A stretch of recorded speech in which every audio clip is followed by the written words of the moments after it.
Hello बच्चों, कैसे हैं आप सभी। उम्मीद करता हूं आप सभी ठीक होंगे और अच्छे होंगे। तो बच्चों, आज हम देखते हैं अपने प्रश्नावली 3.2 के प्रश्न नंबर 3 को। प्रश्न नंबर 3 क्या कह रहा है, पहले उससे पढ़ते हैं, फिर उसके अंदर कुछ क्वेश्चन दिए हुए, 6 क्वेश्चन है, इसमें से 3 ये लिखे हुए हैं। ठीक है, तो तीसरा क्या कह रहा है कि निम्न समस्याओं में रेखिक समीकरण युग्म बनाइए। ये जो हिंदी लिखी हुई है, इनसे हमें समीकरण बनाने हैं। कैसे? रेखिक समीकरण। और पीछे कह रहा है युग्म। क्या कह रहा है? युग्म, मतलब 2 समीकरण बनाने हैं। कितने? 2। और उनके हल प्रतिस्थापन विधि द्वारा ज्ञात कीजिए। और हमें उन्हें सॉल्व करना किस विधि द्वारा? प्रतिस्थापन विधि द्वारा। तो चलिए पहला क्वेश्चन देखते हैं क्या कह रहा है तीसरे का।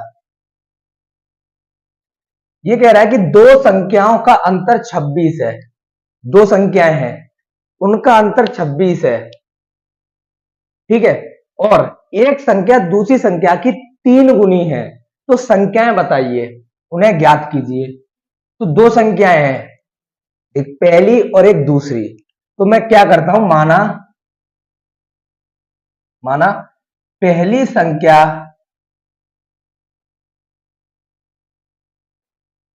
x है, ठीक है, और दूसरी संख्या बराबर y। अब ये दो संख्या हमने मान ली x और y। आप कुछ भी मान सकते हैं, A B, B C, C D, S T, Q P, कुछ भी मान सकते हैं आप लोग। ठीक है, आप लोगों की मर्जी। तो क्या कह रहा है, पहला काम, दोनों का अंतर कितना है? 26। मतलब अगर x में से हम y को माइनस करें, देखो इसमें ये तो कह रहा नहीं है कि दूसरी संख्या में से पहली संख्या माइनस करनी है या पहली में से दूसरी। ठीक है, तो इसीलिए मैंने पहली संख्या में से दूसरी संख्या को माइनस किया। तो क्या आ गया? 26। अंतर का मतलब होता है माइनस। ठीक है, तो दो संख्याओं का अंतर कितना है? 26। तो मतलब कहने का ये है कि x और y दो संख्या है, इन दोनों को जब माइनस किया जाएगा तो हमारा 26 आएगा। कितना आएगा? 26। ठीक है, जैसे कि किसी के पास 13 रुपए हैं, किसी के पास 26 रुपए हैं। तो दोनों का अंतर बताइए आप लोग मुझे। तो 13 हो गया ना अंतर दोनों का, तो ऐसे ही इसे बताना है। फिर दूसरा कह रहा है कि एक संख्या दूसरी संख्या की, आपको इस चीज को ध्यान रखना है, इस वाले पॉइंट को, कि कभी भी किसी भी चीज, किसी भी क्वेश्चन में आपको कि वो इतने से इतना गुना है, वो इतने का इतना आधा है, ठीक है, वो उतने से, वो किसी से इतना अधिक है या कितना कम है, इन क्वेश्चंस को करने के लिए आपको हमेशा दोनों चीज पहले बराबर करनी है। एक्स और वाई मैंने बराबर कर ली। क्या कर लिया? बराबर। माना पहले हमने दोनों संख्याओं को बराबर कर लिया। ठीक है, जब बराबर किया, फिर देखिए क्या कह रहा है कि एक संख्या हमारी पहली संख्या ही है। ठीक है, इस बात को ध्यान रखना आप लोग, एक संख्या हमारी पहली संख्या है। तो मैं इसे पहली संख्या पढ़ सकता हूं, पहली संख्या दूसरी संख्या की 3 गुनी है। मतलब ये जो पहली संख्या है x, इस दूसरी संख्या की, इसकी ये 3 गुनी है। कौन सी? ये वाली 3 गुनी है। तो जिधर के 3 गुनी, आपको उसका उल्टे में करना है। मतलब इधर 3 गुनी की कह रहे हैं तो हम इधर 3 गुना कर देंगे। बस आप लोगों को ये ध्यान रखना है, दोनों को बराबर करना है हमेशा। जब गुना, आधे, अधिक, कम की बात हो तो हमें दोनों को बराबर कर लेना है। जिधर कहे ये इसका इतना गुना है या इतना अधिक है, इतना कम है, कुछ भी कहे, उसका आपको विपरीत करना है, उसका उल्टे में करना है आपको। मतलब कहने का ये 3 गुनी थी हमारी x, तो मैंने इधर की साइड किया गुणा। ठीक है, तो x बराबर 3y हो गया, नहीं हो गया? इसे आप लोग समीकरण 1 मान लीजिए। समीकरण 1 मान लिया। अब हम लिखेंगे कि x का मान समीकरण 1 में रखने पर, देखिए प्रतिस्थापन विधि से ही सॉल्व हो रहा है। इसमें प्रतिस्थापन विधि आप लोग कहेंगे सर कैसे सॉल्व हो रहा है, तो हम लोग प्रतिस्थापन विधि में क्या करते थे, किसी ना किसी का मान निकाल देते हैं, x का निकालना चाहे y का। यहां पर हमें x बराबर निकल के आ गया पहले से ही। ठीक है, x बराबर पहले से ही निकल कर आ गया, तो आप लोगों को टेंशन नहीं लेनी है इसमें।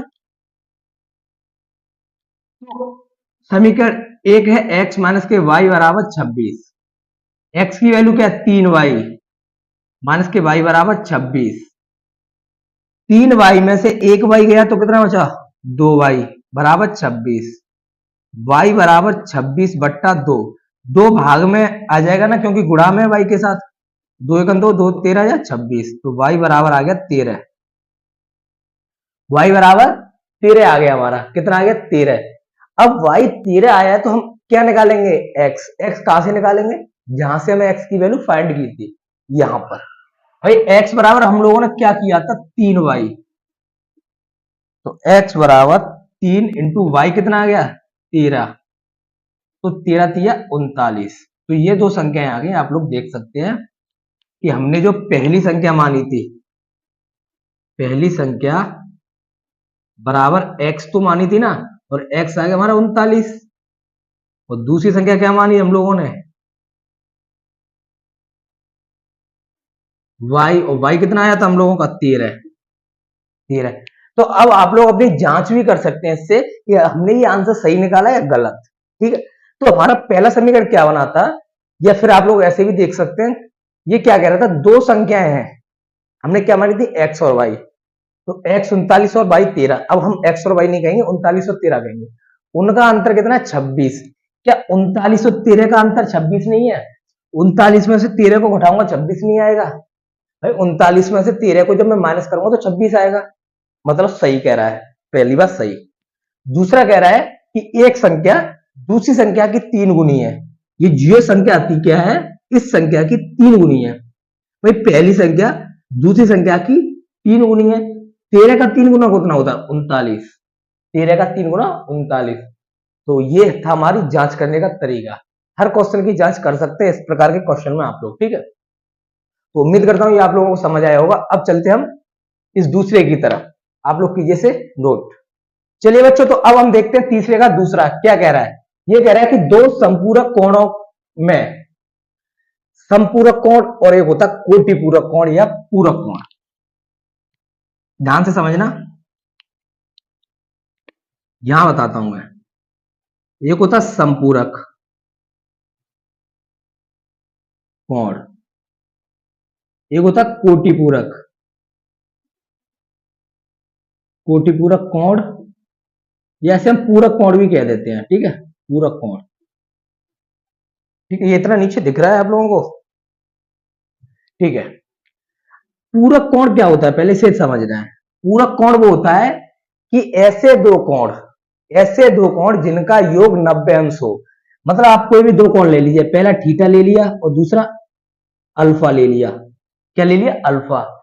अब ऐसे दो कोण जिनका योग हमेशा 90 आए, फिक्स 90 आना चाहिए, ना कम ना ज्यादा, उन्हें हम कोटिपूरक या पूरक कोण कहते हैं। कैसे, मान लीजिए ये 90 होता है ना, इसमें आप लोगों को ये दे दिया 45, तो ये भी तो 45, तो दोनों कोणों का योग देखिए, 45 45 90।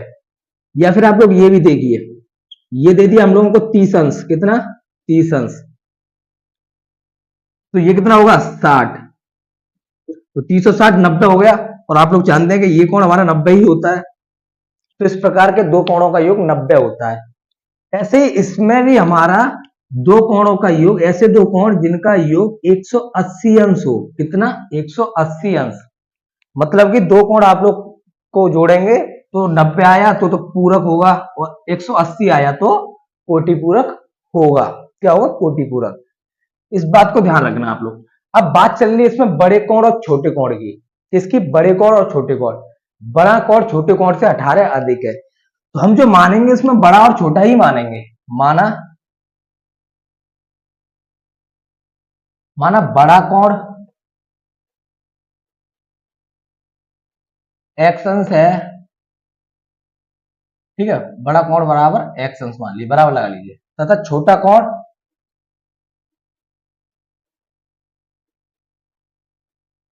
बराबर y अंश। अब आप लोग ऐसे भी लिख सकते हैं कि माना संपूरक कोण में बड़ा कोण, हम लोग जो कोण मान रहे हैं किसमें मान रहे हैं, संपूरक में। ये आप लोग समझ भी सकते हैं क्योंकि संपूरक कह रहा है, हम डायरेक्ट नहीं मान रहे कि ऐसा ही कोई कोण मान ले, संपूरक कोण में मान रहे हैं। किसमें, संपूरक में। तो आप लोग हिंदी में ये लिखना चाहें कि माना संपूरक कोण में बड़ा कोण x अंश है तथा छोटा कोण y अंश है। अब एक चीज बताइए, पहला क्वेश्चन इसमें ये बनेगा, अब इसमें एक पॉइंट छुपा हुआ है, वो कौन सा पॉइंट है, वो ये पॉइंट है कि जब दोनों कोण हमारे समपूरक है एक्स और वाई, भाई दोनों कोण हमारे समपूरक है ना, छोटा कोण और बड़ा कोण समपूरक है और समपूरक कोण का योग होता है 180 अंश। तो हम लोग इसे डायरेक्ट 180 अंश कर लेंगे, समीकरण 1 बना लेंगे। क्या कर लेंगे हम लोग यहाँ पे डायरेक्ट 180। ये पॉइंट छुपा हुआ है, आपको ये समझना होगा। एक समीकरण इसमें हमारा यहां से बनेगा समपूरक वाले बात से। तो ये समपूरक है भाई, दो संपूरक कोण हो गए नहीं हो गए 180, एक्स प्लस वाई 180। अब आगे देखिए, मैं बड़ा कोण छोटे कोण से 18 अधिक है। तो मैंने अभी पिछले क्वेश्चन में यही बात बताई है, जब किसी का कितना गुना है, कितना कम है, कितना ज्यादा या अधिक है, इन क्वेश्चंस को करने के लिए आपको हमेशा दोनों बराबर करने होंगे। मतलब एक्स और वाई है, इन्हें हम लोग बराबर करेंगे। ठीक है, बड़ा कोण छोटे कोण से 18 अधिक है। मतलब कहने का ये है, ये जो बड़ा कोण है वो छोटे वाले कोण से, ये बड़ा कोण इससे 18 अधिक है, ये वाला 18 अधिक है, तो हम लोग उल्टे में जोड़ेंगे, इधर 18 जोड़ देंगे। ठीक है, इस बात को ध्यान रखना आप लोग, ये आपको बहुत सहायता करेगा इस चीज के लिए। जितना भी अधिक कम जिधर कहे उसका अपोजिट जोड़ना है आप लोगों को, उसका अपोजिट। ठीक है, पहला काम हमें दोनों को बराबर रखना होगा, जिधर कहे कम या अधिक उसका अपोजिट रख देना है। उधर कह रहा था ना अधिक, तो हम इधर रख देंगे, या फिर ऐसे भी कर सकते थे, हम इधर 18 घटा सकते थे। अच्छा, ऐसा क्यों करते हैं हम उल्टा, इधर ये 18 अधिक दिखा रहा था ना भाई, 18 ये 18 ज्यादा था ना, तो इसका मतलब ये 18 कम बैठ रहा था। लेकिन बीच में चिन्ह किसका है, बराबर का। बराबर का काम ये रहता है, किसी के साथ नाइंसाफी नहीं करनी, दोनों को बराबर रखना है भाई। तो ये क्या करता है भाई, जब तू 18 अधिक है ही, तो मुझे जोड़ लेने दे, मैं तेरे बराबर हो जाऊंगा, क्योंकि हम दोनों में बराबर की बात चल रही है ना। तो बराबर की बात चल रही है तो वो इधर जुड़ जाएगा, उधर नहीं। अब ये दोनों बराबर है। ठीक है, अब यहां से आप लोग देख सकते हैं कि x का मान हमारा निकल के आ चुका है। x बराबर क्या है, y प्लस 18। तो हम लोग क्या करेंगे, x का मान समीकरण 1 में रखने पर, समीकरण 1 है x प्लस वाई बराबर 180 अंश। अब यहां ये बताइए x क्या है हमारा, y प्लस 18, y प्लस 18 है x हमारा, y प्लस 18, और y यहां पर पहले से दी हुई है बराबर 180 अंश। एक y और एक y कितना हो गया, 2y। ये 18 प्लस का है ना, उधर गया तो माइनस का हो गया, 18 माइनस का हो गया। अब आप लोग देख सकते हैं कि 180 में से 18 गया तो 162 बचा। कितना बचा, 162। ठीक है, 162। ये सब अंश में, तो इसका मतलब अंश में ऊपर बिंदी चलती है ना। ठीक है, ध्यान रखना आप लोग। ठीक है, इस बात को। तो ये बताइए आप लोग कि यहां 2 भाग में लग जाएगा, आप लोग कहेंगे सर लग जाएगा। तो y बराबर कितना आएगा, 2 से 8 बार 2 8 16, 2 से 2 1 बार, तो 81 अंश आ गया। कितना आ गया, 81 अंश। 81 अंश आ गया, 81 अंश आ गया ना। अब हम लोग y का मान निकाल चुके हैं, x का मान निकालेंगे। जहां से हमने x का मान फाइंड किया था, कहां पे फाइंड किया था x का मान, x का मान यही निकाला था, x बराबर y प्लस 18। तो ये जो हमारा है x बराबर y प्लस 18, इसमें हम लोग क्या करेंगे कि x बराबर y कितना है 18, सॉरी 81 अंश, कितना 81 अंश प्लस 18 अंश ये है, तो x बराबर 81 और 18 99। कितना हो गया, 99 भाई, 81 और 18 99। तो अब आप लोग देख सकते हैं कि हमारा बड़ा कोण x जो माना था, क्या माना था बड़ा कोण हम लोगों ने, बड़ा कोण x बराबर 81 अंश, और छोटा कोण हम लोगों ने क्या माना था, y बराबर, सॉरी 99 आया है, 99, और y बराबर 81 अंश। कितना, 81 अंश। तो 2 कोण आ चुके हैं हमारे, बड़ा और छोटा। अब आप जांच कर सकते हैं, जांच कैसे करेंगे? जांच हम ऐसे करेंगे कि हमें ये दोनों कोण है, थीटा और सॉरी एक्स और वाई, क्या एक्स और वाई, ये दोनों कोण हमारे कैसे हैं? संपूरक। संपूरक कोण का मतलब दोनों का योग, जोड़ जो है वो 180 होगा। अब 99 और 81 को जोड़ेंगे ना तो 180 आएगा। इस एक को मैं इधर दे दूंगा, 100 हो जाएगा और यहाँ 80 रह जाएगा। 100 और 80 कितना हो गया? 180 हो गया 180। तो देख सकते हैं आप लोग संपूरक कोण बन रहा है नहीं बन रहा है? 180। ठीक है। फिर दूसरी बात ये कह रहा था इसमें कि बड़ा कोण छोटे कोण से 18 अधिक है। छोटा कोण 81 है, 81 में हम 18 जोड़ेंगे तो 99 नहीं आएगा? आएगा ना। तो इसका मतलब हमने जो क्वेश्चन किया है वो सही किया, एकदम करेक्ट, कोई भी गलती नहीं हुई। ठीक है, तो उम्मीद करता हूं आप लोगों को ये समझ आया होगा। अब हम इसी में चलते हैं तीसरे वाले की तरफ, आप लोग ये से नोट। चलिए बच्चों, तो अब हम देखते हैं तीसरे का तीसरा। तीसरे का तीसरा कह रहा है कि देखिए अब तक हमने जो दोनों क्वेश्चन किए हैं प्रतिस्थापन विधि से किए, ये भी प्रतिस्थापन विधि से ही करेंगे, लेकिन कैसे? एक क्रिकेट टीम के कोच ने, ये क्रिकेट टीम का जो भी कोच होगा उसने 7 बल्ले तथा 6 गेंद 3800 रुपए में खरीदी। मतलब उसने 7 बल्ले लिए और 6 गेंदों को मिलाकर उसने टोटल 3800 रुपए दे दिए, जिस दुकानदार से लिए उसने। बाद में उसने 3 बल्ले 5 गेंद 1750 रुपए में खरीदी। बाद में उसने और खरीदे कितने? 3 बल्ले 5 गेंद, वो 1750 रुपए में। प्रत्येक बल्ले तथा प्रत्येक गेंद का मूल्य बताना है। इस प्रकार के क्वेश्चन को हम कैसे करेंगे? मैंने ग्राफीय विधि में बताया था, एक क्वेश्चन ऐसा ही था, शायद वो पेंसिल और कलम वाला था। ठीक है, पेंसिल और कलम वाला। तो मैंने क्या किया था उसमें, जब हमें किसी के बारे में पता ना हो कि एक चीज कितने रुपए की आ रही है, भाई उसने टोटल 7 बल्ले और 6 गेंद के 3800 रुपए दिए हैं। कितने? 3800 रुपए। मतलब जब तक हमें ये नहीं पता चलेगा कि एक बल्ले की कीमत और एक गेंद की कीमत क्या है, तो तब तक हम तो बता नहीं सकते भाई कि 7 बल्ले कितने रुपए के आए होंगे या 6 गेंद कितने रुपए की आई होंगे। हमें तो इतना बता दिया है कि इसमें 7 बल्ले और 6 गेंद 3800 रुपए दिए उसने। हमें ये तो नहीं बताया ना कि कितने रुपए की एक चीज है। तो हमें वही ज्ञात करना है इसमें कि प्रत्येक बल्ले मतलब एक बल्ला कितने रुपए का और एक गेंद कितने की। तो ऐसे क्वेश्चन में हम लोग मानेंगे कि माना बल्ले का मूल्य x रुपए तथा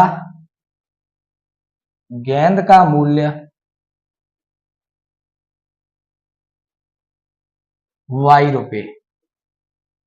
ठीक है भाई, एक बल्ला x रुपए का आता है तो एक गेंद y रुपए की मान ली हम लोगों ने, कोई दिक्कत नहीं है इसमें। अब ये बताइए आप लोग, जब एक बल्ला x रुपए का आता है तो 7 बल्ले कितने के आएंगे? 7x के। एक बल्ला अगर 1 रुपए का आ रहा है तो 7 बल्ले कितने आएंगे? 7 रुपए के। एक बल्ला अगर 3 रुपए का आ रहा है तो 7 बल्ले कितने के आएंगे? 7 या 21 रुपए के। तो आप लोगों ने गुणा किया ना 7 का, तो यहां भी गुणा करने में क्या दिक्कत है भाई? x का 7 से गुणा कर दिया, कोई बड़ी बात नहीं है ना।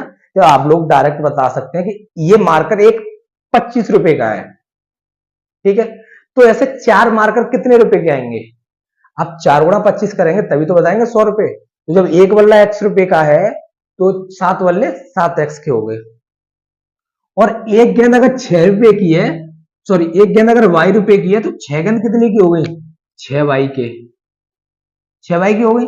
अब उसने क्या किया, इन दोनों को मिलाकर, भाई मान लीजिए कि 1700 रुपए की गेंद है और 1900 रुपए के बल्ले। ठीक है, 2100 कीजिए आप लोग, 2100 के बल्ले, 1700 रुपए की उसने बॉलें खरीदी और 2100 रुपए के बल्ले। दोनों को जोड़ेंगे तुम्हारा कितना होगा? 3800। अभी तो 3800 हुआ है, तो इन दोनों का जोड़ ही हमारे पास 3800 है। कितना है? 3800 है। तो इस बात को ध्यान रखना आप लोग कि दोनों चीजों का मिलाकर पैसा दिया है तो हम दोनों चीजों को जोड़कर ही पैसा रखेंगे। ये हो गया समीकरण 1। ऐसे दूसरा समीकरण बनाना, बाद में उसने 3 बल्ले और खरीदे। तो एक बल्ला x रुपए का तो 3 बल्ले 3x के, और 5 गेंद, एक गेंद y रुपए की तो 5 गेंद 5y की। टोटल मिलाकर उसने 1750 रुपए दे दिए दुकानदार को कि लो भैया रख लो, और मुझे 3 बल्ले और 5 गेंद दे दीजिए। ठीक है, अब ये हमारे बन गए समीकरण। अब हमें इन्हें करना है हल। हिंदी कंप्लीट हो चुकी है, एक एक का निकालना है एक्स और वाई का। तो जब हम इसे हल करेंगे तो प्रतिस्थापन विधि से करना है। अब समीकरण आपके सामने दोनों है, मैंने बताया था यहां पर एक्स और वाई जहां सिंगल दिख जाए उस समीकरण को सॉल्व करने की कोशिश करनी है, या एक्स के साथ, या 7x के साथ, या वाई के साथ 6, या एक्स के साथ 3, वाई के साथ 5। तो एक्स और वाई तो सिंगल है ही नहीं है, यहाँ पर हम किसी भी समीकरण को सॉल्व कर सकते हैं, किसी से भी वाई का मान निकाल सकते हैं। तो समीकरण 1 से करता हूं मैं, इससे समीकरण 1 से, समीकरण 1 से 7x प्लस 6y बराबर 38 है, यही तो दिया है। अब आप लोग किसी का भी मान निकाल सकते हैं, x का, y का, किसी का भी। तो मैं x का निकाल रहा हूं, ठीक है। तो ये 6y उधर गया तो किसका हो गया, माइनस का। किसका, माइनस का। और यहां से x के साथ 7 गुणा में है तो इधर आकर क्या होगा, भाग लग जाएगा। क्या, भाग लग जाएगा। तो ये आ गया x का मान निकल कर। क्या आ गया, ये x का मान निकल कर। जो भी x का मान आया है उसे हम लोग क्या करेंगे, दूसरे वाले समीकरण में रख देंगे। दूसरा वाला समीकरण यही तो है। तो x का मान समीकरण 2 में रखने पर,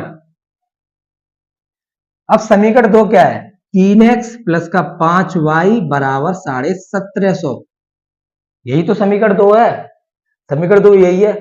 अब हम लोगों ने यहां पर x का मान क्या निकाला था, x की रख देंगे 3800 माइनस के 6y बट्टे 7 प्लस के 5y बराबर 1750। ठीक है बच्चों, बराबर 1750। अब आप लोग यहां देखना चाहें तो देख सकते हैं, मैंने पहला काम क्या बताया था, काट के देखना है। क्या 3 और 7 आपस में कट रहे हैं, किसी से नहीं कट रहे। जब नहीं कट रहे तो हम लोगों को गुणा करना ही पड़ेगा। तो आइए गुणा करते हैं हम लोग। 38 का गुणा अंदर करेंगे तो 38 का 2 जीरो से 2 जीरो, 8 3 24, 2 कैरी, 3 3 9 2 11। भाई 8 24, 2 कैरी, 3 3 9 2 11। आगे 6 से करेंगे तो 6 3 18y बट्टे 7 प्लस के 5y बराबर 1750। ठीक है, बराबर 1750। अब आप लोग देखना चाहें तो बच्चों देख सकते हैं, यहां पर जो है ये हमारा भिन्न बन गई। क्या बन गई, भिन्न। जब तो मैं कहता हूं जब कट जाए तो काट लेना है। अब यहां कट रहा नहीं है तो देखिए आप लोग पहले गुणा किया, फिर यहाँ पे ये इसके नीचे 1 मानना पड़ेगा तब भिन्न बनेगी हम लोगों की। बनेगी ना बनेगी, तो वही हो गया। अब जब ऐसी भिन्न बने तो आप लोग कैसे गुणा करना है, 1 का गुणा इस पूरे से करेंगे आप लोग 11400 माइनस के 8y से, सॉरी 18y से, तो यही रहेगा। भाई 1 का गुणा करने पे कोई फर्क ही नहीं पड़ेगा, नहीं पड़ेगा ना। 7 का गुणा 5y से करेंगे तो 7 पंजे 35y। ठीक है, 7 पंजे 35, और 7 का 1 से करेंगे तो 7 एकन 7 बराबर 1750, बराबर 1750। ठीक है, अब आप लोग देख सकते हैं कि 11400, ये 17 में से, सॉरी 18 में से, ये है 18, 18 में से 35 को जोड़ना है। कहने का ये है माइनस प्लस माइनस। अब 35 में से 18 गए तो कितने बचे, 17y। कितना, 17y। लेकिन बड़ा किसका है, प्लस का, क्योंकि 35 बड़े हैं तो प्लस का है, प्लस के। ये 7 इधर जाकर गुणा हो गया, 1750 इंटू 7, तो 11400 प्लस के 17y बराबर 0, 7 पंजे 35, 3 कैरी, 7 7 49 और 3 52, 5 कैरी, 7 1 7 और 5 12। ये 17y उधर जाकर ये 11400 कितना होगा, माइनस का, माइनस का। ठीक है, किसका हो गया, माइनस का। अब आप लोग देख सकते हैं कि इसमें से घटाना है इसको, 11400 को, तो 0 से 0 गया 0, भाई 5 में से 0 गया 5, 2 में से 4 गए 8, मतलब 2 में से 4 जाएंगे नहीं तो 12 में से 4 गए 8, 1 रह गया, 1 में से 1 गया 0। आप लोग दिखाना चाहो तो आप लोग को बता सकता हूं, देखिए 12,250 में से 11400 को माइनस करना है तो 0, 5 में से हो गया 0, 2 में से 4 जाएगा नहीं, तो 2 कैरी ले लेंगे, 12 में से 4 गया 8, एक रह गया, एक से एक गया कुछ नहीं, ठीक है, ये वही बचा 850। अब y बराबर 850 बट्टे 17 इधर आके डिवाइड में लग गया, तो y बराबर 17 एकम 17, 17 बन जाए 85 5, तो 50 आ गया आप लोगों का आंसर y का। y कितना आ गया आप लोगों का 50, y 50 आ गया। जब y 50 आ गया तो हम लोग यहाँ पर x का मान कहां से निकालेंगे, जहां से हमें x का मान निकाला था। भाई x का मान क्या निकाला था, कहां गया, ये रहा, x बराबर निकाला था हमने 3800 माइनस के 6y बट्टे 7, ये निकाला था हम लोगों ने। अब यहां पर हम लोग क्या करेंगे, y का मान रख देंगे 3800 माइनस 6, y का मान 50 बट्टे 7, ठीक है, x बराबर 3800 माइनस, देखिए 5 6 का 0 से 0, तो 5 छक्के 30, तो 50 छक्के 300 बट्टे 7, तो x बराबर 38 से में से 300 को माइनस करेंगे, कितना बचा 35 से बट्टे 7, तो x बराबर 7 एकम 7 और 7 पंजे 35 डबल 0, तो x बराबर आ गया 500, कितना आ गया x बराबर 500। तो आप लोग देख सकते हैं कि हमने जब सॉल्व किया तो x बराबर 500 आ गया। जब x बराबर 500 आ चुका है तो हम लोग क्या करेंगे, यहां पर हमने बल्ले का मूल्य क्या माना था, बल्ले का मूल्य, बल्ले का मूल्य x रुपए माना था, बल्ला x रुपए का, तो मतलब x कितना है 500, तो 500 रुपए का एक बल्ला 500 रुपए का, ठीक है। बाकी और क्या माना था हमने, हाँ y, गेंद का मूल्य हम लोगों ने क्या माना था, गेंद का मूल्य y रुपए, और y कितना था हमारा 50, तो 50 रुपए की गेंद है, ठीक है। तो ये हो गया आपका आंसर, x और y का निकल के आ गया।